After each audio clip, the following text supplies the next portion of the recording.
जय हिंद। स्वागत है आप सभी का आपके अपने यूट्यूब चैनल अमृत अकेडमी पे। हम लोग शीटेट पेपर 2 के लिए मैथ साइंस की सीरीज में अपना मैथ का और साइंस का एक दो चैप्टर जो कंप्लीट कर लिए हैं। आज के उसी सीरीज में हम लोग साइंस चैप्टर का अपना साउंड का चैप्टर स्टार्ट करेंगे। ठीक है, क्या क्या टॉपिक लेने वाले हैं एक बार देख लेते हैं। देखिए इनके बारे में, साउंड क्या होता है और ये इसकी प्रॉपर्टीज़ क्या है। इस तरह से हमने नोट्स ले रखे हैं जिसको हम लोग इसमें डिस्कस करने वाले हैं। उसके बाद हम लोग देखेंगे किस मीडियम में मैक्सिमम स्पीड होती है, किस में कम होती है। इस तरह के इसी तरह से हम लोग अपने कंटेंट को कंप्लीट करेंगे। उसके बाद जो कुछ फैक्चुअल चीज़ें हैं, जो क्वेश्चंस पूछे जाते हैं उनसे रिलेटेड कुछ टॉपिक है, उन्हें हम लोग कंप्लीट करेंगे। देन हम लोग कुछ PYQs हैं, जो प्रीवियस ईयर क्वेश्चन है मैंने ले रखे हैं, इसको हम लोग डिटेल में देखेंगे। ठीक है ना। तो अगर आप लोग चैनल पे नए हो तो सबसे पहले चैनल को सब्सक्राइब कर लेना है। ठीक है, क्योंकि मैं ये पूरी सीरीज को बहुत डिटेल में कंप्लीट करने वाला हूँ। तो आ जाइए, आज के टॉपिक को हम लोग शुरू करते हैं।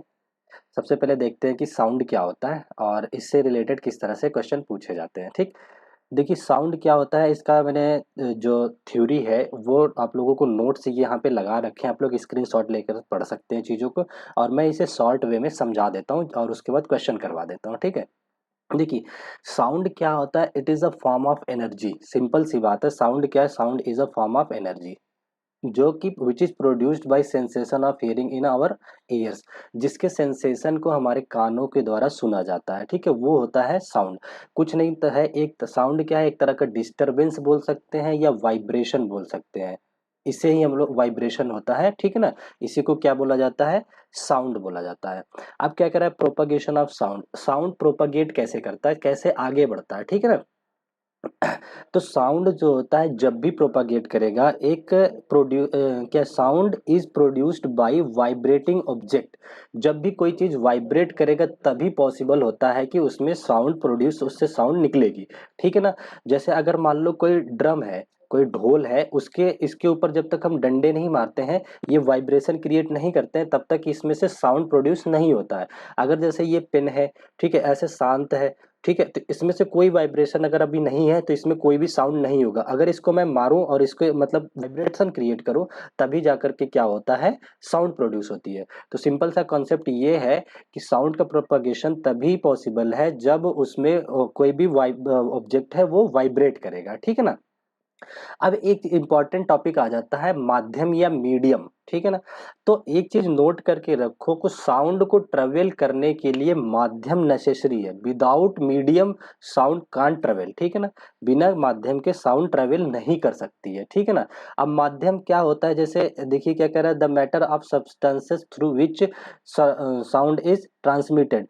कोई भी मैटर अपने आजू बाजू में जैसे है जिसमें से साउंड ट्रेवल करती है, उसे माध्यम कहा जाता है। माध्यम तीन तरह के यूज होंगे जहां से क्वेश्चन पूछे जाएंगे। देखिए सॉलिड, लिक्विड और गैस। ठीक है, ये हमारे माध्यम होते हैं। इसमें जिसमें भी पार्टिकल्स पाए जाते हैं, कण पाए जाते हैं, वो सारे क्या कहे जाएंगे, माध्यम कहे जाएंगे। ठीक है, तो प्रोपगेशन किसके थ्रू करता है किसके, air is the most common medium of the sound propagation. तो सबसे ज्यादा कॉमन मीडियम, कॉमन माध्यम की बात किया जाए तो कौन सा है, वायु है। हमारी वायु सबसे कॉमन माध्यम बोली जाती है या जानी जाती है। ठीक है, आगे आ जाइए, टॉपिक को डिस्कस करते हैं। अब साउंड वेव कैसी वेव होती है, देखिए साउंड वेव जो होती है वो लॉन्गिट्यूडनल होती है, अनुदैर्ध्य वेव होती है, अनुदैर्ध्य तरंग होती है। ठीक है, क्वेश्चन पूछा जाता है कि जो साउंड वेव है वो किस तरह की तरंग है, तो वो अनुदैर्ध्य तरंग होती है। अब ये कैसे बनती है उसके बारे में देखते हैं। जैसे क्या होता है, जब हम वॉइस प्रोड्यूस करते हैं, बोलते हैं, तो क्या होता है कि जो हमारे सामने की एयर होती है ना, इस पे प्रेशर पड़ता है। तो यहाँ पे क्या होता है, कंप्रेशन आ जाता है। जो वायु के पार्टिकल है, छोटे छोटे पार्टिकल है, जैसे सपोज कीजिए इस तरह से बहुत सारे पार्टिकल यहाँ पे हैं। ठीक है ना, इधर से हमने कोई डिस्टरबेंस, कोई वाइब्रेशन प्रोड्यूस किया, इधर की तरफ धक्का दिया, तो ये क्या करती है, कंप्रेस्ड हो जाती हैं। एक बार कंप्रेस्ड हो जाएंगे, जब ये चीज वाइब्रेट होकर के पीछे की तरफ जाएगी तो फिर ये क्या हो जाएंगे, रेयर हो जाएंगे, फिर फैल जाती हैं। ये इधर की इधर, इधर इधर फैल जाते हैं। ठीक है ना, तो इसी तरह से ये देखिए, एक आप लोगों ने 12th क्लास में पढ़ा होगा, ये स्वरित्र द्विभुज बोलते हैं इसको। ठीक है ना, जब इसको पीटा जाता है तो एक बार क्या होता है, कंप्रेशन होता है एयर पार्टिकल का, उसके बाद रेयर फ्रैक्शन होता है, compression rarefaction, compression rarefaction. तो इस तरह के जो मोशन होती है, इसी को बोला जाता है अनुदैर्ध्य तरंग या लॉन्गिट्यूडनल वेव होता है। ठीक है ना, ये कैसे चलता है, टू एंड फ्रो, आगे और पीछे मूव करता है, ठीक है ना। जैसे देखो इसमें क्या होता है, वायु साउंड कैसे आगे बढ़ती है उसको मैं दिखाता हूँ। जैसे मान लो ये एयर पार्टिकल है, अभी दिखते तो नहीं है लेकिन हम लोग एज्यूम करते हैं ये एयर पार्टिकल है।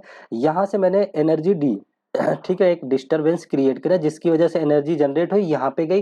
तो ये क्या काम करेगा, जो ये पार्टिकल होता है एयर का, ये अपने सबसे निकटतम सबसे पास वाले पार्टिकल को क्या करेगा, एनर्जी ट्रांसफर कर देता है। फिर ये वाला अगले को ट्रांसफर कर देता है। इस तरह से हमें क्या होती है, चीजें सुनाई देती है, एयर जो साउंड जो हमें सुनाई पड़ता है, ठीक है ना। इसको आप लोग डिटेल में भी पढ़ सकते हैं, ये मैंने नोट्स लगा दिए, ठीक है। हाई प्रेशर और लो प्रेशर कैसे क्रिएट होता है, तो क्रस्ट कंप्रेशन और रेयर फ्रैक्शन के फॉर्म में ये ट्रेवल करती है साउंड, ठीक है। ये आ गया।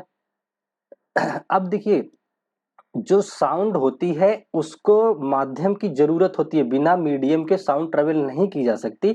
उसके लिए एक एक्सपेरिमेंट है, ये एक्सपेरिमेंट आप लोग पढ़ लेना। मैं आप लोगों को इसके ओवरव्यू कंक्लूजन के बारे में बता देता हूँ कि इसमें क्या किया गया है। कि कोई भी एक बेल ली गई है, जैसे कह रहा है टेक है इलेक्ट्रिक बेल, कोई भी एक इलेक्ट्रिक बेल ले गई है, उसको ना क्या किया गया है, एक ऐसे जार में बंद कर लिया गया है जिसमें वैक्यूम क्रिएट कर दिया। वैक्यूम का मतलब होता है जहां पे एयर भी प्रेजेंट ना हो, कोई माध्यम ना हो, ठीक है ना। अब उन्होंने क्या किया कि इस बेल को एक बार इसके अंदर डाल दिया, कोई बेल है, इलेक्ट्रिक बेल है, और क्या किया उन्होंने, इसके जार के अंदर डाल दिया। फिर बेल को रिंग किया गया तो जो साउंड है वो प्रोड्यूस नहीं हो रहा था। फिर इसी बेल को उठा करके ये लोग बाहर लेके आते हैं। फिर जब इसको बेल को मतलब बजाया जाता है तो साउंड प्रोड्यूस होती है इस कंडीशन जब बाहर आती है। तो इससे क्या कंक्लूजन निकल के आता है कि जो साउंड होती है उससे ट्रेवल करने के लिए माध्यम की जरूरत पड़ती है। देखिए कंक्लूजन में लिखा हुआ है कि this shows that the presence of medium is necessary for propagation of sound wave. तो इससे ये इंपॉर्टेंट पता चलता है, ठीक है ना। साउंड वेव को प्रोड्यूस करने के लिए हमें माध्यम की जरूरत पड़ती है। इसको आप लोग डिटेल में भी पढ़ सकते हैं, यहाँ पे ये लगा हुआ स्क्रीनशॉट ले सकते हैं, ठीक है। आ जाइए अपने अगले टॉपिक को डिस्कस करते हैं। देखिए क्या है, प्रॉपर्टी ऑफ साउंड वेव।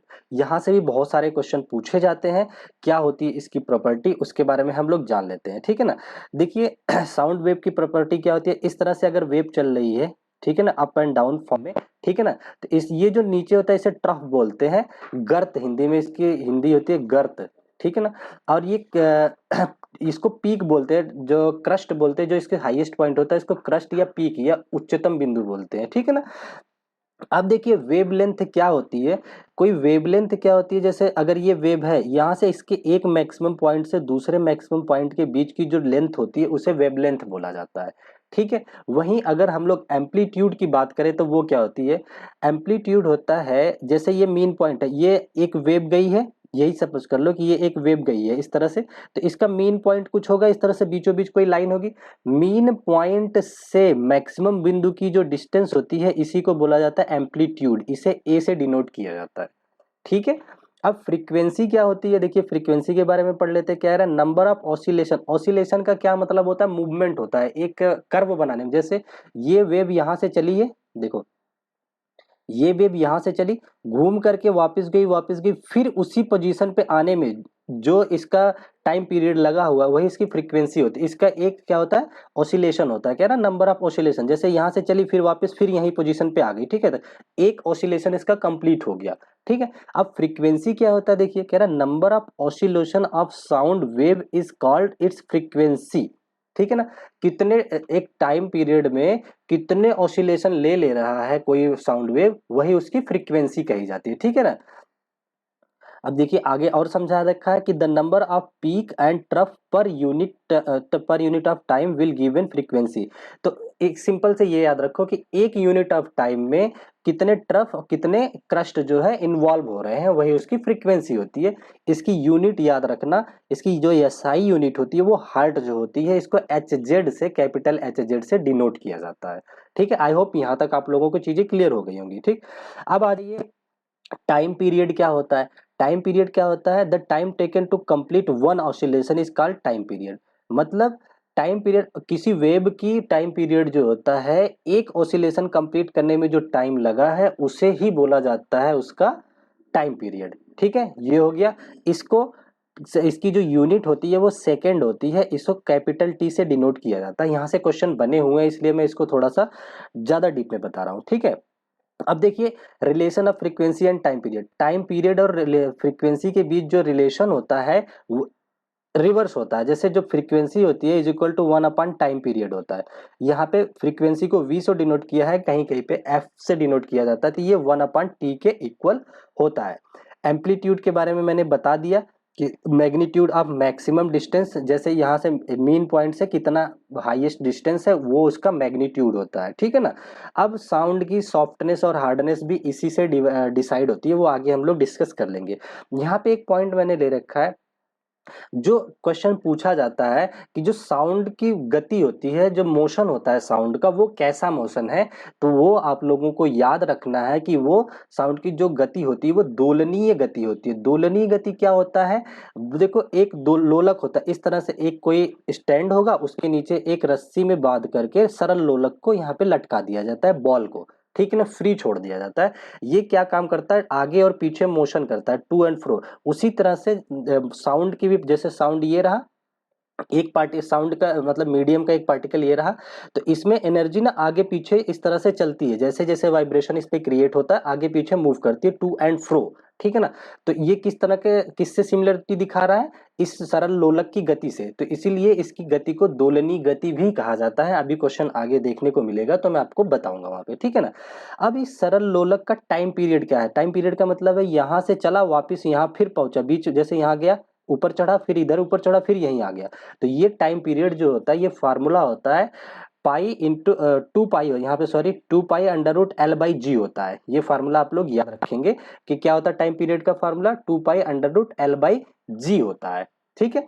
तो ये हमारे पास एक फार्मूला आ गया, ये याद रखोगे आप लोग। आ जाइए अपने नेक्स्ट टॉपिक पे आ जाते हैं।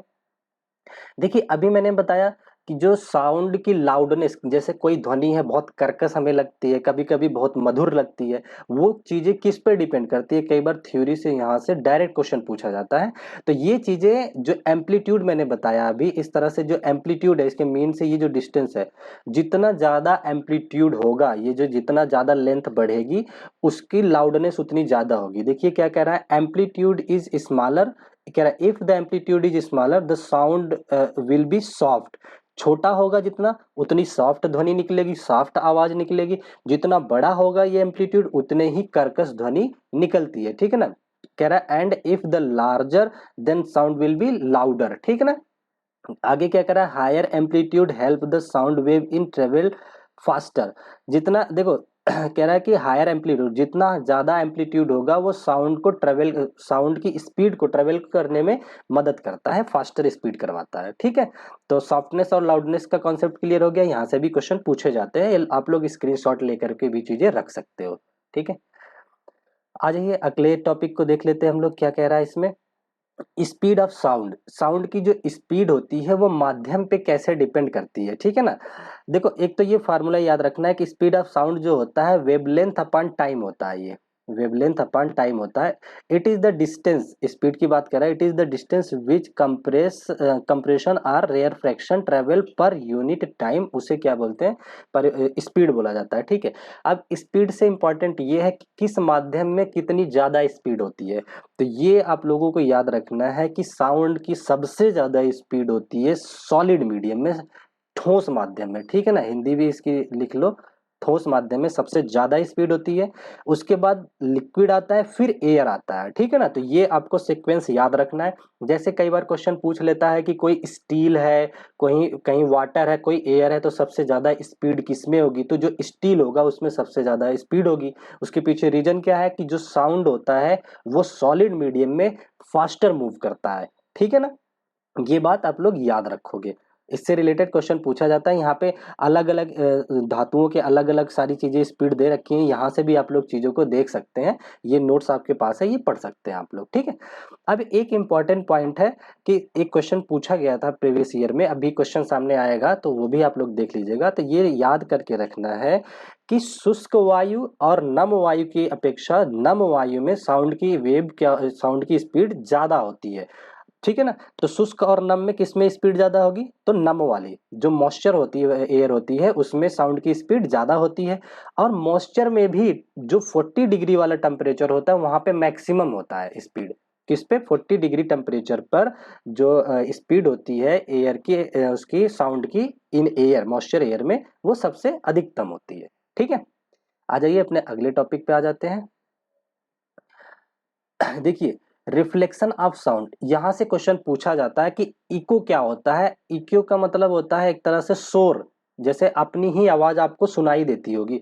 कहाँ कहाँ पे, जैसे मान लो कभी कभी आप लोग कहीं टहलने गए हैं पहाड़ियों में, तो आप एक बार चीजें बोलते हो, आप यहाँ पे खड़े होकर के जोर से एक बार चिल्लाते हैं, तो यहाँ से पहाड़ियों से आवाज टकरा करके आपके पास वापिस आती है। क्यों आती है, रिफ्लेक्शन, जैसे हमने लाइट चैप्टर में रिफ्लेक्शन पढ़ा था ना, जैसे गई वैसे ही वापिस आता है। तो एयर, जो पूछा जाता है कि इको जो क्रिएट होती है, जो गूंज क्रिएट होती है, वो किस पे डिपेंड करती है, वो डिपेंड करती है हमारी रिफ्लेक्शन पे, साउंड के रिफ्लेक्शन पे। ठीक है ना। तो साउंड जो है लाइट की तरह रिफ्लेक्ट भी करता है। अब क्वेश्चन पूछा, देखिए, जो इसमें इको में जो साउंड की स्पीड होती है एयर में, वो होती है 344 मीटर पर सेकंड। ये भी कई बार क्वेश्चन पूछा जाता है, 340 भी कई जगह लिखा हुआ है, आप लोग एग्जैक्ट जो डेटा है 344 मीटर पर सेकंड होता है इको के टाइम में। ठीक है, और इको के लिए टकराकर वापस आने के लिए जो डिस्टेंस होती है वो भी मिनिमम होना चाहिए 17.2 मीटर की। जैसे अगर आप यहाँ पे खड़े हो ना, तो जो दीवार हो या कोई चीज हो, तो वो कहाँ पे कितनी होनी चाहिए, लगभग कम से कम 17.2 मीटर होनी चाहिए। ज्यादातर ये 17 मीटर दिया होता है कहीं कहीं, तो ये याद रखना कि इको के लिए जो मिनिमम डिस्टेंस रिक्वायर्ड होती है वो कितनी होती है, 17 मीटर या फिर 17.2 मीटर। ठीक है ना। अब देखिए रीवाइब्रेशन क्या होता है। जैसे रीवाइब्रेशन की बात करें, तो आप लोग कभी कभी देखो बड़े बड़े ऑडिटोरियम में जब बैठे होते हो, तो उसके एक चीज ये ध्यान दो, ऑडिटोरियम की छत जो होती है इस तरह से कर्व बनाई जाती है। क्यों, क्योंकि यहाँ से जो साउंड है ये टकरा करके वापिस आता है। ठीक है ना। तो इसी को बोला जाता है रीवाइब्रेशन। ठीक है ना। देखिए यहाँ लिखा हुआ है रिपीटेड रिफ्लेक्शन, इसमें कई बार रिफ्लेक्शन होता है of sound result in presence of sound and is called the reverberation. ये आप लोग डिटेल में पढ़ सकते हैं, मैंने चीजों को समझा दिया। ठीक है ना। इसका यूज कहाँ कहाँ पे है, माइक्रोफोन में भी रिवाइब्रेशन का यूज होता है। स्टेथोस्कोप, जो आला बोला जाता है सिंपल लैंग्वेज में, जो हमें हार्ट बीट को सुनने के लिए लगाया जाता है, वो भी इसी कॉन्सेप्ट पे बेस होता है रिवाइब्रेशन के। ठीक है, स्टेथोस्कोप। ठीक है ना। और क्या लिखा है, कर्व डोम ऑफ द, अच्छा, कंट्रैक्ट हॉल, ये वही मैं जो हमने बताया ना कि रिवाइब्रेशन की वजह से ही जो इसका छत बनाई जाती है, कर्व बनाई जाती है ऑडिटोरियम वगैरह की। ठीक है, या बड़े बड़े हॉल्स के लिए। ठीक है, आ जाइए अपने आगे के टॉपिक को डिस्कस कर लेते हैं। ये बहुत इंपॉर्टेंट टॉपिक है, यहाँ से क्वेश्चन पूछा जाता है कि जो रेंज ऑफ हियरिंग होता है, ह्यूमन की जो सुनने की रेंज होती है वो कितनी होती है। तो देखिए ह्यूमन जो होता है 20 हर्ट से, ये हर्ट जो है फ्रीक्वेंसी है साउंड की, 20 हर्ट फ्रीक्वेंसी से लेकर के 20,000 हर्ट की फ्रीक्वेंसी तक की वॉइस को आसानी से सुन सकता है। ठीक है ना। From 20 hertz to 20,000। ठीक है, sound below 20 hertz are called infrasonic. अगर वो 20 हर्ट से नीचे की कोई साउंड है तो उसे इंफ्रासोनिक बोला जाता है। ठीक है ना। इंफ्रासोनिक कौन सुन सकता है, तो जो चमगादड़ होते हैं, बैट होते हैं, कहा जाता है कि वो जो है इंफ्रासोनिक जो साउंड होते हैं उन्हें भी सुन लेते हैं, मतलब कि 20 हर्ट से नीचे है तब भी वो सुन लेते हैं। ठीक है ना। और जानवर भी कुछ हद तक इन्हें इंफ्रासोनिक साउंड को क्या करते हैं, सुन पाते हैं। तभी कई बार भूकंप का असर जानवरों को सबसे पहले पता चल जाता है। ये कॉन्सेप्ट यहीं से रिलेटेड है। ठीक है, आगे क्या करा है, साउंड एबव 20,000 से ज्यादा वाले को क्या नाम दिया गया, अल्ट्रासोनिक बोला जाता है। 20,000 से ज्यादा अगर कोई साउंड है तो उसको क्या बोला जाता है, अल्ट्रासोनिक साउंड वेव बोली जाती है। ठीक है ना। तो आपको ये रेंज याद रखना है। एक बार क्वेश्चन पूछा गया था कि ह्यूमन जो है उसके सुनने की जो फ्रीक्वेंसी है 15,000 हर्ट्ज है, क्या ये सही है, तो ये बिल्कुल करेक्ट है। अभी आपको आगे क्वेश्चन मिलेगा तो हम लोग वहां देख लेंगे। ठीक है, आगे क्या टॉपिक है, इस पे कुछ फैक्ट्स हैं, इन्हें देख लेते हैं। देखिए क्वेश्चन फैक्ट में क्या कह रहा है, हॉट समर डे ग्रीष्म ऋतु और कोल्ड विंटर डे सर्द की ठंडी दिनों में सबसे ज्यादा साउंड किस में होगी, इस साउंड की स्पीड जो है किस में ज्यादा होती है। तो देखो ये गर्मियों के सबसे गर्म दिन के जो स्पीड होगी साउंड की वो सबसे अधिकतम होती है इन कंपेरिजन टू ठंडियों के दिन के। ठीक है, यहाँ से क्वेश्चन आया था इसलिए ये फैक्ट को हमने ले लिया है, तो ये आप लोग फैक्ट को याद रखोगे। ठीक है, आ जाइए आगे कुछ देख लेते हैं टॉपिक्स। क्या कह रहा है, अच्छा हमें ये देखना है कि किस ऑब्जेक्ट में किस पार्ट में वाइब्रेशन होता है, ठीक है ना, क्योंकि हमने बताया कि साउंड जो होता है वाइब्रेशन से ही जनरेट होता है। तो कई सारे इंस्ट्रूमेंट है, उसके कई सारे पार्ट से वाइब्रेशन क्रिएट किए जाते हैं, यहाँ से क्वेश्चन बनते हैं। जैसे देखिए ढोलक होता है, जो ड्रम होता है, उसके ऊपर आप लोग देखेंगे ना इस तरह से एक मेम्ब्रेन लगा होता है, झिल्ली, इसमें डिस्टरबेंस क्रिएट किया जाता है। तो क्वेश्चन पूछा जाता है कि जो ढोलक होता है उसके किस पार्ट में डिस्टरबेंस क्रिएट किया जाता है, तो ये जो मेम्ब्रेन या झिल्ली है उसमें क्रिएट किया जाता है, ठीक है। वहीं अगर गिटार की बात करें, गिटार आप लोगों ने देख रखा होगा, कुछ बनाना तो आ नहीं रहा, इस तरह से बनता है, ठीक है। यहाँ पे क्या लगे होते हैं, तार लगे होते हैं, स्ट्रिंग लगे होते हैं। तो स्ट्रिंग में वाइब्रेशन क्रिएट किया जाता है हाथ से, यह तो डिस्टरबेंस क्रिएट किया जाता है। तो आप लोग ये ध्यान रखो कि गिटार में स्ट्रिंग के थ्रू वाइब्रेशन क्रिएट होता है। वहीं शहनाई और बांसुरी की बात करें तो उसमें देखोगे ना, तो एयर ट्यूब, यहाँ पे एयर गैप बने होते हैं, उसके थ्रू एयर वाइब्रेशन क्रिएट किया जाता है शहनाई और बांसुरी में, ठीक है ना। ऐसे बहुत सारे वायलिन वगैरह हैं, बहुत सारे इंस्ट्रूमेंट है, अलग अलग चीजें होती हैं। आगे क्वेश्चंस लिया हूं मैं, वहां पे आप लोगों को डिटेल में बता दूंगा, ठीक है। वीडियो आप लोगों को पसंद आ रही है तो लाइक भी कर दीजिएगा। आ जाइए हम लोग कुछ क्वेश्चंस देख लेते हैं जो प्रीवियस ईयर क्वेश्चन पूछे गए हैं, ठीक है ना। देखिए क्या कह रहा है, नीचे दिए गए कथनों को पढ़िए और सही विकल्प का चयन कीजिए। ये असर्शन और रीजन वाले क्वेश्चन है, ठीक है ना। असर्शन क्या दे रखा है, sound travel faster in water than air. Hindi में देख लीजिए अभिकथन क्या कह रहा है, वायु की अपेक्षा जल में ध्वनि तेजी से गति करती है, सही बात है। हमने अभी तो बताया है सॉलिड, फिर उसके बाद लिक्विड, फिर गैस, ठीक है ना। तो गैस की अपेक्षा लिक्विड में अधिक होती है, इसका मतलब अभिकथन तो सही है इसका। रीजन क्या दे रखा है, rigidity of medium impact the speed of sound. Hindi में कह रहा है कि माध्यम की दृढ़ता ध्वनि की चाल को प्रभावित करती है, बिल्कुल करती है। जितना दृढ़ माध्यम होगा उतनी ही स्पीड ज्यादा होती है साउंड की, ठीक है ना, क्योंकि सॉलिड बहुत ज्यादा दृढ़ होता है, ठीक है ना, रिजिड होता है। तो यहाँ से क्या होता है, स्पीड जो होती है साउंड की इस पे डिपेंड करती है। इसका कारण भी सही है। तो इसका जो आंसर हो जाएगा, क्या कह रहा है कि हिंदी में देख लेते हैं, यहाँ पे कह रहा है कि A option both A and R correct and R is the correct explanation, सही बात है। तो इसका ऑप्शन ए करेक्ट हो जाएगा कि जो कथन अभिकथन है वो भी सही है और जो रीजन है वो भी सही है और इसकी व्याख्या भी कर रहा है, ठीक है ना। तो ये क्वेश्चन आप लोगों को समझ में आ गया होगा, ये एक प्रीवियस ईयर क्वेश्चन है। आ जाइए अपने दूसरे क्वेश्चन को डिस्कस कर लेते हैं। इसमें क्या कह रहा है, ध्वनि तरंगों के संदर्भ में निम्न में से कौन सा कथन सत्य है। तो बताइए ध्वनि तरंग के संदर्भ में कौन सा कथन सत्य है। पहला कह रहा है कि साउंड वेव ट्रेवल फास्टर इन गैस। क्या गैस में सबसे फास्टर चलती है साउंड वेव, नहीं, ये तो सॉलिड में सबसे फास्टर चलती है, तो पहला ऑप्शन गलत हो गया। दूसरा कह रहा है human being can hear sound wave frequency 15,000। कह रहा है मानव वह ध्वनि सुन सकते हैं जिसकी आवृत्ति जो है 15,000 हर्ट्ज हो, सही बात है। अभी मैंने बताया था आप लोगों को थ्योरी में कि 20 से 20,000 तक सुन सकते हैं, तो 15,000 तो बीच में आ रहा है, इसका मतलब इसका करेक्ट ऑप्शन यही हो जाएगा।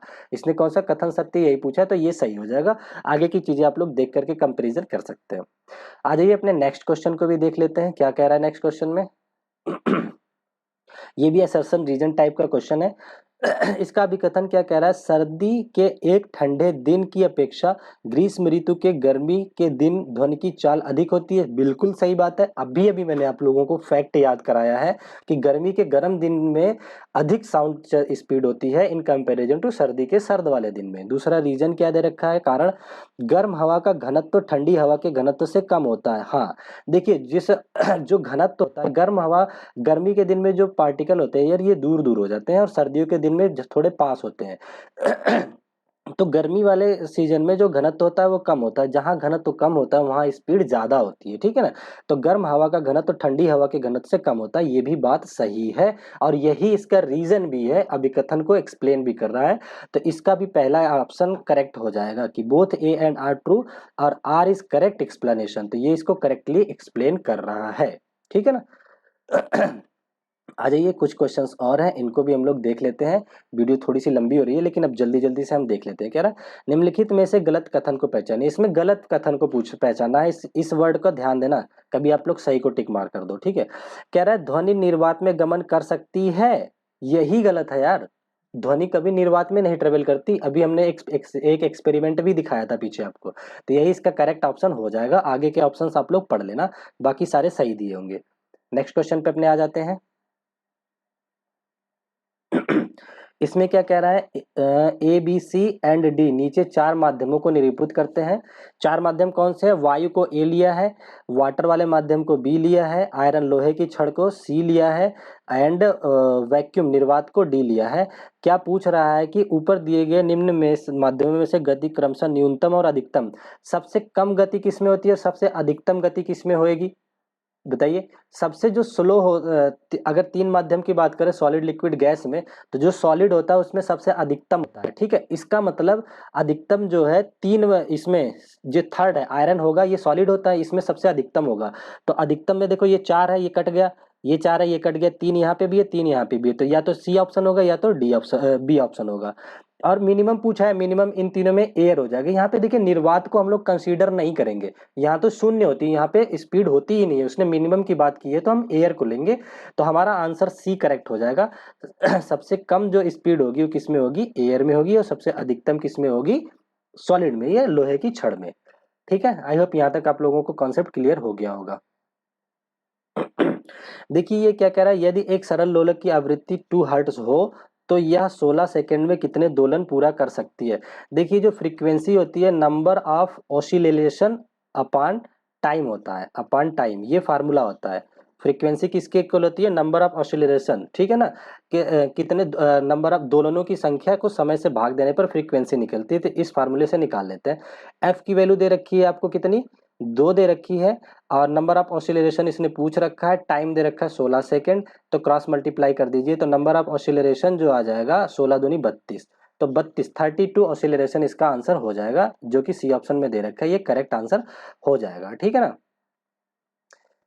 आगे के क्वेश्चंस भी डिस्कस कर लेते हैं। इसमें क्या कह रहा है, निम्नलिखित में से सही कथन की पहचान कीजिए। सही हमें देखना है, कह रहा है ध्वनि निर्वात में गमन नहीं कर सकती है, बिल्कुल सही बात है, नहीं कर सकती है, इसका मतलब ये सही है, यही इसका आंसर हो जाएगा, ठीक है ना। आगे की चीजें आप लोग पढ़ते रहिएगा, वो सही नहीं है, आगे हमने पढ़ रखी है, ये गलत है, तो इसका आंसर ए करेक्ट हो जाएगा, ठीक है। आगे कुछ क्वेश्चन और है, इसको भी फटाफट से डिस्कस कर ले। किसी सरल लोलक के आवर्त काल पर उसकी लंबाई चौगुनी कर देने पर क्या प्रभाव पड़ेगा। देखिए आवर्त काल टाइम पीरियड का फार्मूला हमने बताया था, किसी भी लोलक के लिए T equal to 2 pi under root l by g होता है, ठीक है ना। इसको अगर एक इक्वेशन ले लिया, और दूसरे अब ये कह रहा है कि लेंथ को चार गुनी कर, लंबाई को चार गुनी, एल को चार कर दो, तो टी अब क्या हो जाएगा, 2 pi under root 4 l by g. अच्छा बताइए, जब ये चार है, चार का रूट अंडर लोगे तो कितना आ जाएगा टी, ये हो जाएगा 2 टाइम और 2 पाई, क्योंकि चार का रूट होता है 2, 2 pi under root l by g. अब देखिए पहले वाले फार्मूला ये रहा, दूसरा फार्मूला ये रहा, ये इसका दोगुना है, तो क्या हो जाएगा आंसर, दोगुना हो जाएगा, ये बी ऑप्शन करेक्ट हो जाएगा इसका, ठीक है ना। क्या प्रभाव पड़ेगा, दोगुना हो जाएगा। आगे कोई और क्वेश्चन है। ये देखिए ये मैंने भी करवा दिया है, तो इसको टिक मार्क कर लीजिएगा, ठीक है। क्या कह रहा है, निम्नलिखित से किन परिस्थितियों में वायु में ध्वनि की चाल अधिकतम होती है। तो मैंने बताया था ड्राई वाले में तो सबसे कम होगी, और 40 डिग्री आर्द्र वाला जो होता है वो सबसे अधिक होता है इसमें, तो ये डी ऑप्शन इसका करेक्ट हो जाएगा, अभी मैंने डिस्कस कर रखा है पीछे। अब ये क्वेश्चन है, देखिए इसमें आप लोगों को करके दिखाना है कि क्या दे रखा है। पहला क्वेश्चन हमें दिखा रखा है, देखिए निम्न में से कह रहा है कि अब कुछ यंत्र दे रखे हैं, एक्स में ध्वनि तनित तारों से, एक्स जो है तार की दे रखा है कि जिसमें तार की वजह से ध्वनि होती है। तो पहला गिटार हो गया, गिटार में भी तार की वजह से ध्वनि उत्पन्न होती है। वाई दे रखा है तनित झिल्ली, झिल्ली किसमें लगी होती है, ढोल या तबले में, तो दूसरे पोजीशन पे ढोल या तबला आना चाहिए। तो देखिए इसमें तो नहीं आ रहा है ढोल, दूसरे पे, इसमें भी नहीं आ रहा है, इसमें भी नहीं, दूसरे पे तबला आ रहा है, तबला भी तनित पे काम करता है, ठीक है। और क्या कह रहा है, जेड क्या है, ध्वनि उत्पन्न करने वाला कंपन भाग वायु स्तंभ कालम होता है। वायु में कहाँ होता है, या तो शहनाई बताया था या बांसुरी बताया था, तो लास्ट में शहनाई आ गया, तो इसका ये वाला ऑप्शन करेक्ट हो जाएगा, ठीक है ना। ये क्वेश्चन आपको होमवर्क है, इसको आप लोग करके बताएंगे। हमने ये टाइम पीरियड वाला क्वेश्चन बता दिया था, फ्रीक्वेंसी इज इक्वल टू होता है number of oscillation upon time period. यहाँ इस फार्मूले से आप लोग सॉल्व कर लेना, यहाँ से आपको आंसर मिल जाएगा, इसका आंसर ए है। सॉल्यूशन आप लोग खुद कर लीजिएगा, ठीक है ना, क्योंकि यही जो फ्रीक्वेंसी है 10 इसी में आ रही है, एफ जो है यहीं पे 10 निकल के आ रहा है, बाकी किसी में नहीं आ रहा है। चलो मैं सॉल्व ही कर देता हूँ। ऑसिलेशन कितना रखना है, 30, नंबर ऑफ ऑसिलेशन टाइम 3 दे रखा है, 3 10 में, तो 10 फ्रीक्वेंसी 10 हर्ट इसी में केवल दिखने को मिल रही है और कहीं नहीं मिल रही है, इसलिए ये इसका ऑप्शन ए करेक्ट हो जाएगा। ठीक है ना? आई होप आप लोगों को वीडियो बहुत अच्छी लगी होगी और मैंने पूरे अच्छे तरीके से कॉन्सेप्ट के साथ क्वेश्चन भी करवाया है, तो आप लोग ध्यान से देख लीजिए और नोट्स को पढ़ लीजिएगा। ठीक है? और इस वीडियो में हम लोग यहीं तक रखते हैं। चैनल पे नए हैं तो सब्सक्राइब कर लीजिएगा। ठीक है? फिर मिलते हैं अपने नए वीडियो में। Thank you so much.